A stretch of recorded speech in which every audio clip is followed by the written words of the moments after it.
This afternoon, we'll witness the latest chapter in one of America's great sports rivalries. Army and Navy will face each other on the football field for the 125th time. The two service academies have met every year since 1930, including when the United States was fighting in World War II. This year, Army is paying tribute to the soldiers who fought in one of the war's pivotal battles, which began 80 years ago. As Ian Lee reports, Army's Black Knights want to employ and honor that fighting spirit in this weekend's game. The entire world awaited the fateful outcome as the armies of Nazi Germany lashed out in the counteroffensive in the Ardennes. During the depths of World War II, Hitler launched a last-ditch effort to push back American and Allied forces in Europe. Standing stubbornly in his way, the Army's 101st Airborne, along with David Marshall, who 8 decades later keeps a reminder of his band of brothers. The mortar was my piece of equipment, and this is in the snow. For weeks, the 101st held on, outgunned, outnumbered, and surrounded.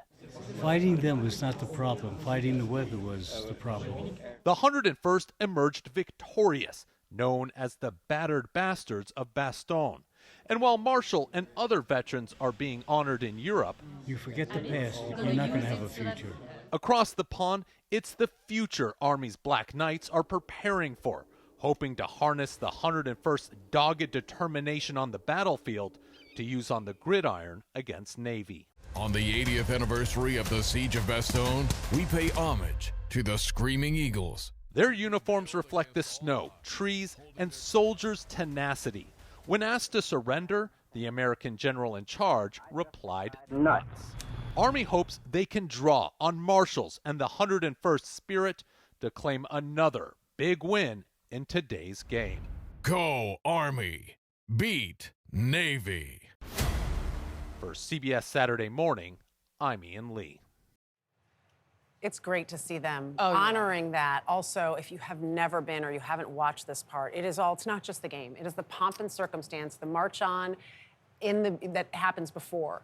The helicopters hovering. There's so much there. The flyovers. It is such a beautiful display of the military and of that, I guess, rivalry, but also brotherhood. Yeah, and I have to say, I just visited the World War II Museum in New Orleans, which pays so much homage to D-Day and the Battle of the Bulge, and you get a real sense of the details of that war. And I would just encourage everyone to go out, learn more about what they're talking about. But watch the Army-Navy game, too. That, too. They call it America's game. You can watch it right here. Army-Navy kicks off at 3 p.m. Eastern on CBS, of course, streaming on Paramount+. And if you're looking for that march on, I believe Paramount+ and CBS Sports Network have it for you as well.